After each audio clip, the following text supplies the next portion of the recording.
Hello everyone, how are you all doing? In today's video, we are going to continue the last topic from chapter Work and Energy. So let us start with how is energy transformed from one form to another. Now for example, if you take exploding of the firecrackers, it converts the chemical energy stored in them into light, sound and heat energy, right? Likewise, there are a number of examples given here in which the energy is converted from electrical energy to heat energy, electrical energy to sound energy, electrical energy to chemical, or chemical to electrical, light to electrical and electrical to light, mechanical to electrical and electrical to mechanical. For example, in electric lamp, the electrical energy is converted into light energy. In generator, mechanical energy is converted into electrical energy. In loudspeaker, electrical energy is converted into sound energy. Likewise, the energy can be transformed from one form to another. Followed? So, law of conservation of energy says that energy can neither be created nor be destroyed. It can be only converted from its one form into another. Thus, the total amount of energy in the universe will always remain constant. Followed? Now, free fall. Now, what do we understand by this term? If we release an object from a height, okay, it gets pulled towards the earth because of the gravitational force. An object falling solely under the influence of gravitational force is said to be in free fall or to be falling freely. Now let us look at the kinetic and potential energies of an object of mass m falling freely from height h when the object is at different heights. So let us see. Now as shown in the figure, the point A is at height h from the ground, correct? This is the ground and from there A is at A point is at a height h, right? Let the point B be the distance at a distance x, this one, vertically below A. Just this point and this point are below each other, okay? And let the point C be on the ground directly below A and B. So let us calculate the energies of object at A, B and C. See, this is full height, then this is x. So this will be h minus x. This is very simple, correct?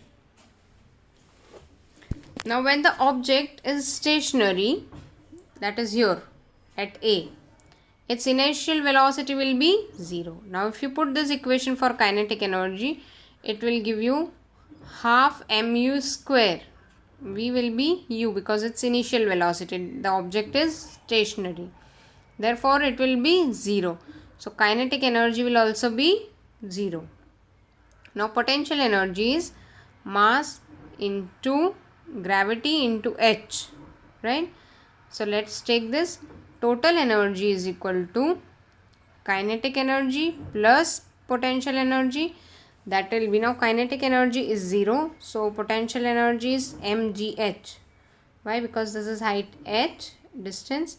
G because the acceleration is because of the gravity. And m is the mass of the object at point A. So what is the total energy at A? It is mgh. Followed? Now let's take what will be the energy at point B, okay? In second case, let the velocity of the object be vb when it reaches point B, because now it is thrown from here. So here it will have some velocity. Having fallen through a distance x, this one, this much of distance it has covered. So u is 0, s is x and a is equal to g. So putting the equation, you get vb square is equal to 2gx. right? 2as, that is a is acceleration and s is displacement. Therefore, the kinetic energy will be half mvb square. And what is the value of vb square? It is 2gx. So you put here, right? So kinetic energy will become m into g into x. Now height of the object when at B will be h minus x. See, this is h, this much is x minus x. So potential energy is mg h into h minus x. So potential energy will be mgh minus mgx, right? Now total energy is given by kinetic energy plus potential energy. So what is kinetic energy? mgx plus this particular value for potential energy, right? So plus mgx minus mgx will get cancelled. So what is total energy here? mgh, right? What is the potential energy in total energy in first case? mgh. What is the total energy in second case? mgh, right? Now for the third, let the velocity of the object be vc here at this point, right? So u will be 0 again, s is h and a is g. So putting the values in the equation, v square plus u square plus 2as, what you get is 0 plus 2gh, correct? This is very simple, this you already know. So kinetic energy is equal to half mvc square, because velocity at c is vc, okay? So putting the value of vc, you get this half m2gh, correct? Now solving this, you get mgh, because 2 and 2 will get cancelled. So height of object from the ground at point C is h. So this will be 0, because the object is at ground only, it is not at any height. So potential energy is equal to mgh is equal to 0, because h is 0, potential energy is 0. So what is kinetic energy? Now putting in total energy equation, kinetic energy is mgh, potential energy is 0. So total energy becomes 0. So now here also the total energy is 0 mgh, here also the total energy is mgh, and in the first equation also the total energy is mgh, correct? So from equations 1, 2 and 3, we see that the total energy of the object is the same at 3 points A, B and C. Followed, students? Thus every object has potential energy when it is at a height above the ground, and it keeps getting converted to kinetic energy as the object falls towards the ground. On reaching the ground, that is point C here, all the potential energy gets converted into kinetic energy. But at any point during the fall, the total energy remains constant, right? The energy is getting converted. At point A, potential energy was mgh, right? And at point C, the kinetic energy is mgh, and the total energy remains same. Follow? Now what do we understand by power? Can your father climb stairs as fast as you can? Or will you fill the overhead water tank with the help of a bucket or an electrical motor? Now in the above examples, what we see is the work done is the same in each example, but the time taken to perform the work is different for each person or each method. The fast or slow rate of the work done is expressed in terms of power. So power is the rate at which the work is done. So power is given by work upon time. How it is given? Work upon time. Now in SI system, the unit of work is J. So the unit of power becomes joule per second. And this is why we are only talking about time over here. Okay, so work done in particular amount of time.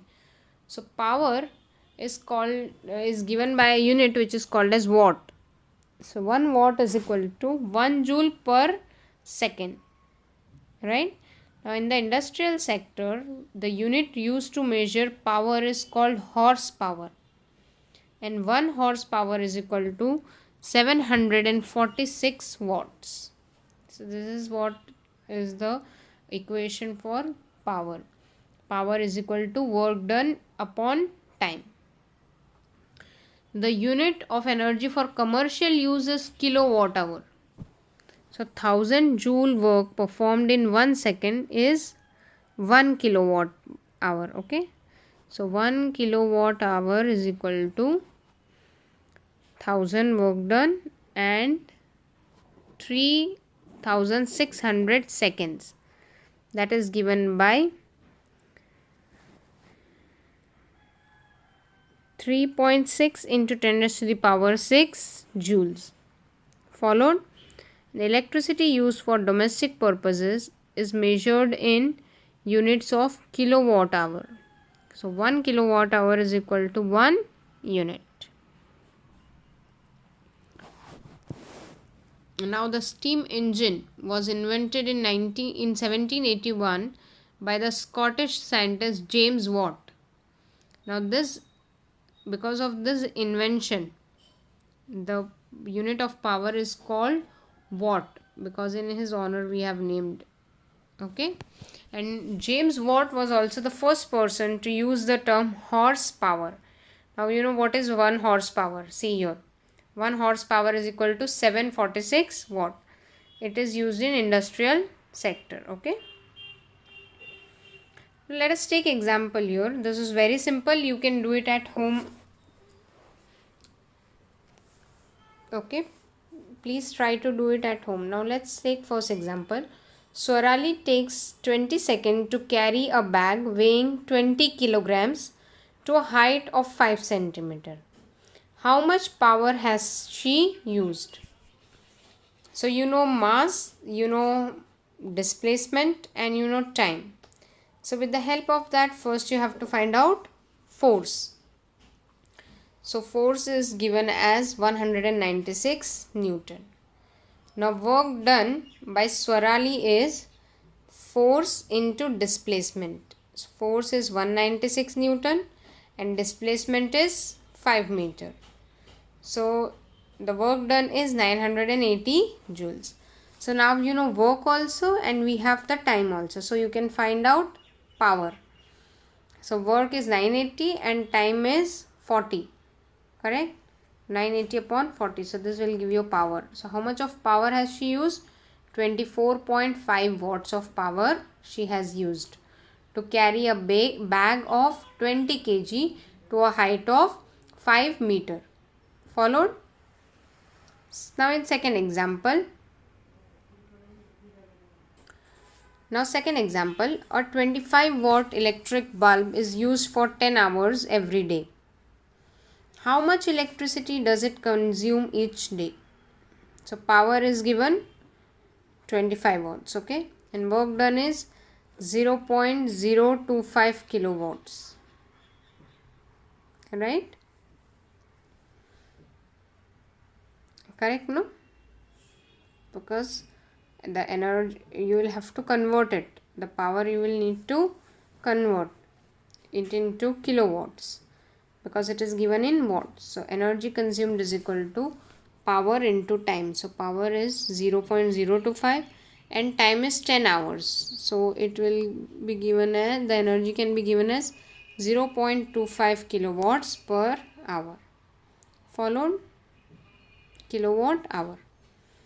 This much of energy will be consumed by that particular bulb, electric bulb. Followed, students. So this completes chapter work and energy. I hope each expression and solutions are clear to you. At home you practice all the examples given in the presentation, please. Okay, thank you so much for watching the video.